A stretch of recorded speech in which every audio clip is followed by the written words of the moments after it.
Japan एक ऐसा देश जिसे आने वाली दुनिया का उगता सूरज माना जाता है। इस बात में तो कोई दो राय नहीं कि टेक्नोलॉजी के मामले में जापान को कोई टक्कर नहीं दे सकता। पर इन सब के अलावा जापान को एक गायन शौचालय का भी देश कहा जाता है, या फिर एक ऐसा देश जहां की ट्रैफिक लाइट्स ब्लू कलर की होती हैं, और भी बहुत सारी चीजें जो इस देश को दुनिया से बिल्कुल अलग बनाती हैं। तो चलिए खुलकर जानते हैं इस देश के बारे में। Number 1, square watermelons. दोस्तों, तरबूज के इस आकार का आविष्कार पिछले 70s में एक ग्राफिक डिजाइनर की मदद से किया गया था, क्योंकि इस आकार में इन्हें फ्रिज में मजबूती से रखा जा सकता है और काफी आराम से काटा भी जा सकता है। जापान के किसान इन्हें एक स्पेशल कंटेनर में उगाते हैं, जैसे कि ये काफी महंगे और खूबसूरत होते हैं। लोग इन्हें खाने के तौर पर न खरीद के सजाने के तौर पर ज्यादा खरीदते हैं। Number 2, ramen noodles spa. Hakone में बसे इस यूनशान स्पा रिजोर्ट में सुअर के मांस का सूप और रामेन नूडल्स खिलाकर लोगों का दिल बड़े आराम से जीत लिया जाता है। जापान के काफी लोग इसके पीछे दीवाने हैं। उनका ये मानना है कि सुअर के मांस का सूप उनकी त्वचा के लिए बहुत लाभदायक है, क्योंकि उसमें भारी मात्रा में कोलेजन पाया जाता है। Number 3, bizarre flavour of KitKat. Chilli paper, wasabi, sweet potato, grill corn, soybean, salt watermelon, mango, green tea, ये सब बस कुछ किटकैट के छाटे गए फ्लेवर्स हैं जो जापान के लोग खाते हैं। इनमें से आप कौन सा खाना पसंद करेंगे कमेंट्स में जरूर बताएं। Number 4, fake food. जापान के कुछ एक्सपर्ट्स प्लास्टिक और वैक्स की मदद से खाना बनाते हैं, और वो भी देखने में उतना ही लजीज लगता है जितना कि असली खाना लगता है। जापान के कितने ही रेस्टोरेंट्स इन प्लास्टिक के खानों को अपने रेस्टोरेंट्स की खिड़की के पास लगाकर भूखे इंसानों का ध्यान खींचने की कोशिश करते हैं। और आपको बता दूं कि इन प्लास्टिक के खानों को तैयार कराने में बहुत ज्यादा पैसे खर्च होते हैं। Number 5, rabbit island. 1940 की बात है जब वैज्ञानिक ओकुनाशिमा आइलैंड पर कुछ चूहे लाए और उन पर टेस्ट करने का सोचा, पर कुछ महीनों बाद वहाँ उनकी तादाद इतनी बढ़ गई कि लोग वहाँ घूमने जाने लगे और अब वो एक टूरिस्ट प्लेस बन गया। Number 6, Purikura machines. किसी बूथ में फोटो लेना कोई नई बात तो नहीं, पर जापान ने अपने अनुभव से उसमें एक नया मोड़ दे दिया।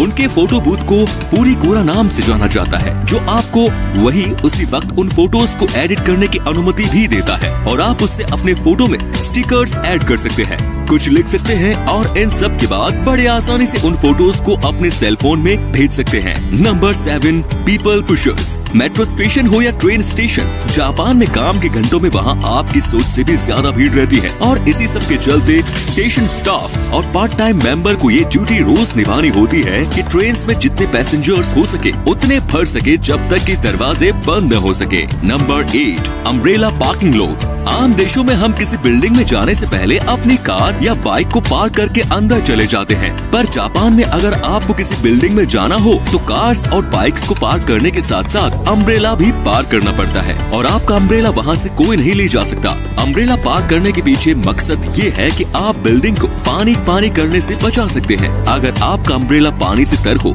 जापान के लगभग सभी सरकारी बिल्डिंग, होटल और ऑफिसेज में इन अम्ब्रेला पार्किंग लॉट का इस्तेमाल होता है। Number 9, millions of vending machines.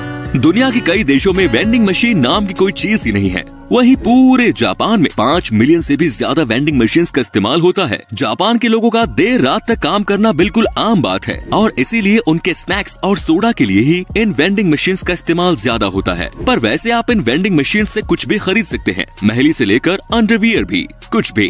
तो दोस्तों, आप क्या सोचते हैं, हमारे देश में भी ये सुविधा उपलब्ध होनी चाहिए या नहीं? कमेंट्स में जरूर बताएं।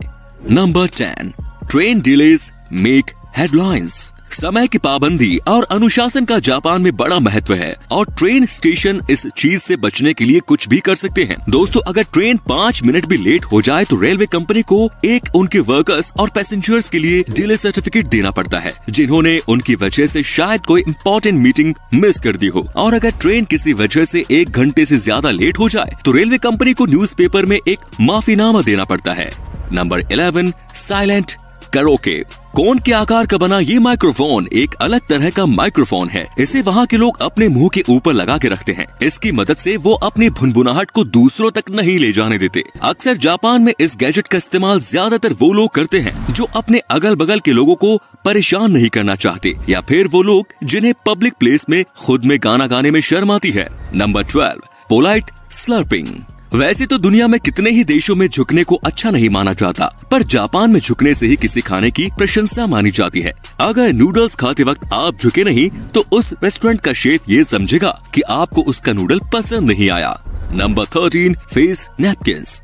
ये तो आप जानते ही होंगे कि जब कभी भी हम बर्गर खाते हैं तो हमारे मुंह पे केचप लग ही जाता है, चाहे हम कितना ही आराम से क्यों न खाएं। पर वहाँ के एक रेस्टोरेंट के मालिक ने इसका इलाज ढूंढ लिया है। वो रेस्टोरेंट में आने वाले मेहमानों का चेहरा एक अलग तरह की नैपकिन से कवर कर देते हैं, जिससे कि उनके बर्गर खाने से उनका चेहरा गंदा नहीं होता। पर हाँ दोस्तों, देखने में थोड़ा अजीब जरूर लगता है। Number 14, water saving sticks. Japan में इन बेसिन्स को बिल्कुल टॉयलेट्स के बगल में लगाया जाता है, और ऐसा इसलिए क्योंकि टॉयलेट के तुरंत बाद पहले आप अपने हाथ धो लें और फिर वही पानी आप फ्लश के लिए इस्तेमाल कर सकें। तो इसी तरीके से आप एक ही पानी से 2 काम कर सकते हैं। नंबर 15, स्ट्रेंज मायो। दोस्तों, जापान में मेयो की कोई खास रेसिपी नहीं है। वहाँ पे लोग इसका इस्तेमाल सैंडविच, सलाद या मीट में नहीं करते, बल्कि वो इसका इस्तेमाल आइसक्रीम्स और पेन केक्स के ऊपर करते हैं। अजीब है पर सच है दोस्तों। Number 16, naps at work. Japan में अगर किसी इंसान को झपकी लेते हुए पाया गया तो उसको मेहनत से काम करने की निशानी माना जाता है, और इसीलिए वहाँ झपकी लेने को बिल्कुल गलत नहीं माना जाता। पर अगर हमारे देश में ऐसा कर दिया जाए तो उसे तो काम से निकाल देंगे, है कि नहीं दोस्तों। Number 17, world's shortest escalator. Kawasaki शहर के मोर्स डिपार्टमेंट स्टोर में आपको दुनिया का सबसे छोटा एस्केलेटर देखने को मिल जाएगा। इस एस्केलेटर में बस 5 सीढ़ियां हैं और सिर्फ 33 इंच लंबी। ये तो है जापान के लोग टेक्नोलॉजी का भरपूर इस्तेमाल करते हैं।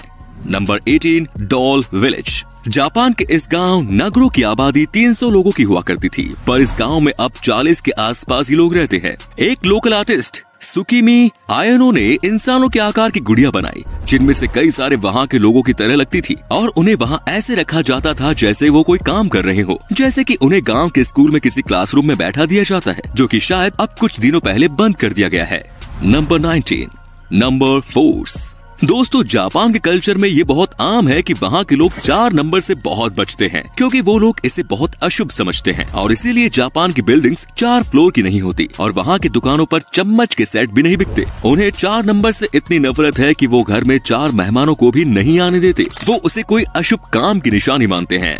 Number 20, blue traffic light. Japan के सड़कों पर हरे कलर की लाइट की जगह नीले रंग की लाइट का इस्तेमाल होता है, और इसके पीछे का राज इनके नाम में ही छुपा है। इतिहास में ग्रीन और ब्लू को एक ही नाम ब्लू से जाना जाता था। जब जापान में पहली बार ट्रैफिक लाइट्स का इस्तेमाल किया गया था तो वो हरे कलर के ही लाइट्स का इस्तेमाल करते थे, पर जब उन्होंने सच जाना तो उन्होंने ग्रीन की जगह नीली लाइट्स का इस्तेमाल करने का इरादा बना लिया।